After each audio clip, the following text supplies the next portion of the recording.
Bismillahirrahmanirrahim. Alhamdulillah. Wassalatu wassalamu ala rasulillah. Summa ma ba'du. Assalamu alaikum hurmatlı musulman bir tuğanlarım. Bizge daima rassrochka менен сатып алууга болобу деген суроо көп келет. Ошондуктан бүгүн сиздер менен ушул кыска роликте ушул рассрочкага менен соода кылуудун шарияттагы орду тууралуу, мунун өкүмү тууралуу айта кетүүнү өзүбүзгө ылайыктуу көрдүк. Албетте адам баласынын түрдүү муктаждыктары болот. Мына ошол муктаждыктарын алуу үчүн кээ бирибизде мүмкүнчүлүгүбүз бар болгондуктан нак акча берип алабыз. Мындай темаларга көп кирип кетпейбиз. Ал эми кээ бирибизде мүмкүнчүлүгүбүз жок болгондуктан бир аз бөлүп төлөө жолуну тандайт экенбиз. Мына ушул бөлүп төлөөдүн шариятта барбы же жокпу? Кандай? Албетте шариятта рассрочка менен сатып алуу бар. Шариятта бул нерсе бар. Onu şariatta al-bay'u bit-taqsid деп коет, бөлүп төлөө деген соода сатык бар. Болгону мунун өзүнүн шарттары бар. Мына ошол шарт табылган кезде гана бул түр соода дурус болот. Ал эми эгер шарт табылбай турган болсо, бул соода дурус болбой калат. Адатта бизде дүйнөлүк банктарга барган кезибизде банк менен кардардын ортосунда төмөнкүчө келишим түзүлөт. Мисалга, сатып ала турган буюм, мисалы менин эң муктаждыгым айталы телефон. Мен телефон сатып алмакчымын. Ошол телефонду банк сатып алат да, анан мага бир канча айда төлөп берүү шарты менен не кылат? Келишим түзөт. Мисалга, бир айдан кийин төлөп берсеңиз, ушул 5000 сомдук телефон сизге 6000 сом дейт. Эгер 2 айда төлөп берсеңиз 7000 сом дейт, 3 айда төлөп берсеңиз 8000 сом, 6 айда төлөп берсеңиз 12000 сом деп коет. Мисалга. Анан кардар ошол бойдон чечишип албай, ошол жерде кайсы 1 айлыкты тандадыбы, же 2 айды тандадыбы, же 3 айды тандадыбы, же 6 айдан кийин төлөп берем деп тандабай эле, өзүмө ыңгайлуу болгонун мен кийин тандап алам. Өзүм ыктыярым менен өзүм бирини тандап алам да келечекте дейт да, телефонду алып кете берет. Мына ушундай болгон кезде бул түр соода дурус эмес болуп калат. Бул түр соода мүмкүн эмес соодага айланып калат шариятта.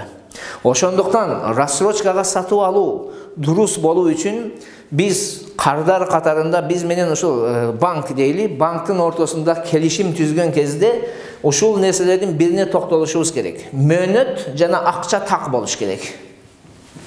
Мөөнөттү аташыбыз керек. Мен 6 айда төлөп берем, анан акча 12000 сом акча деп. Болду, ошондой келишим. Эгер мен мунун арасынан ушул мөөнөттүн ичинде каалаганымды тандап алам деген ой менен кетсеңиз, жокоруда айтканыбыздай соода дурус эмес. Бирине токтолуп аласыз да, ошону менен жашайсыз. Эми кийин ортодо акчаңыз пайда болуп калса, бул 1 айдан кийин төлөп берсеңиз эле боло берет сумманы, айырмасы жок. Болгону бул жердеги маселе эмне? Биз акча менен мөөнөттү даана белгилеп алышыбыз керек. Бул биринчи шарт. Ушундай белгилеп алганыбызда дурус болот. Экинчи шарт, обычно адатта дүйнөлүк банктарга барган кезибизде, келишим түзгөн кезде жанагы кээ бир адамдар карызды төлөөдө халатный мамиле кылат. Кайрыгерлик менен мамиле кылгандыктан штраф салынат. Мисалга, вакыты менен төлөбөсөңүз, могу жерде 6000ди 1 айдан кийин эми бул айга бөлдү да. 12000ди сатып алам дедиңиз, мисалга, 12000ди сатып алам дегениңизде 12000ди 6 айга бөлсө ай сайын 2000ден берем деген сөз да. 2000ден берем деген сөз да мисал. Эми ошол 2000ди төлөбөсөңүз, төлөбөй койсоңуз, дароо адатта банктарда эмне кылат? Могу жерде пения болот. Айталы 2000 сомго 100 сом кошулат. 2100 сом төлөшүңүз штраф катарында. Жанагы сатып алуучу кардар же болсо кардар не дейт? Кайрыгерлик мамиле кылып вакыты менен төлөбөгөндүктөн ушундай не болот? Штрафтар салынат.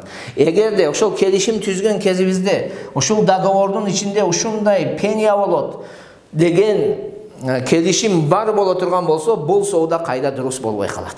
Бул сүткорлук келишими болуп калат. Риба болот. Ошондуктан мындай келишимден алыс болушубуз керек. Обычно немелерде ушундай. Ал эми ислам банктарында ушул маселе кичине башкачараак болот. Жанагы айтканыбыздай бир немеге токтолот, бир мөөнөткө токтолушуп, кийин вакыты менен төлөбөй койсо, бир айда 2000 сомдон төлөш керек эле да. Мына ушул убактында төлөбөгөн кезде ана акыбалы каралат. Ошол төлөбөгөн адам эмне себептен төлөбөй жатат? Байбы жекедейби, мүмкүнчүлүгү барбы төлөгөнгө жокпу? Эгер төлөгөнгө мүмкүнчүлүгү жок боло турган болсо, анда аларга эмне бар? Мөөнөт берилет дагы. Себеби Кур'анда аят келет. Эгер убакыты менен төлөй албаса, анан ал мүмкүнчүлүк табылганга чейин силер мөөнөтүңүздү чоюп койгула, бир аз мөөнөт бергиле деген. Ошол аят негизинде чоюп коюшат. Мөөнөттү узартып коюшат. Ал эми эгерде мүмкүнчүлүгү бар болуп төлөбөй турган болсо, мунун дагы алдын алуу үчүн өзүнчө бир шарт бар. Ал шарт эмне?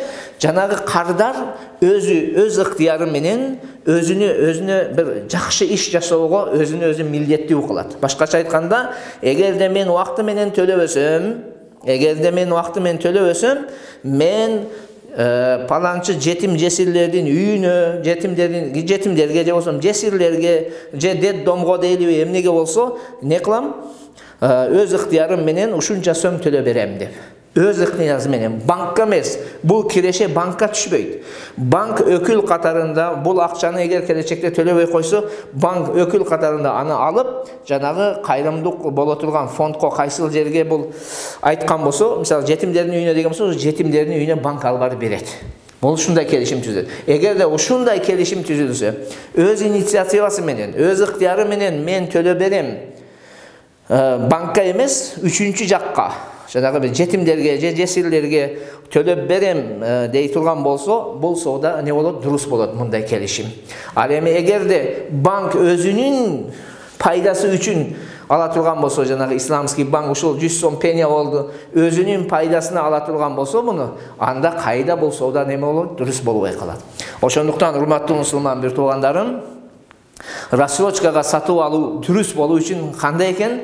Эң биринчиден мөөнөттү белгилешибиз керек, андан кийин акча белгилүү болуш керек, андан кийин жанагы банктын же бизге ошол сатып алып берип жаткан кишинин пайдасына ортодо пайыз не болбош керек? Кошулбаш керек.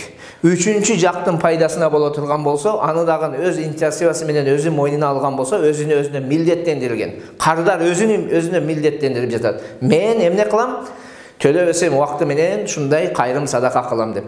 Ошондой штраф салса дурус болот. Андан тышкаркы сүрөттөрү эмне экен? Дурус эмес, харам соодага айланат. Аллахым бардыгыбызга бекем иман, ыхлас, инсап, тофук берсин. Ассаламу алейкум ва рахматуллахи ва баракатух.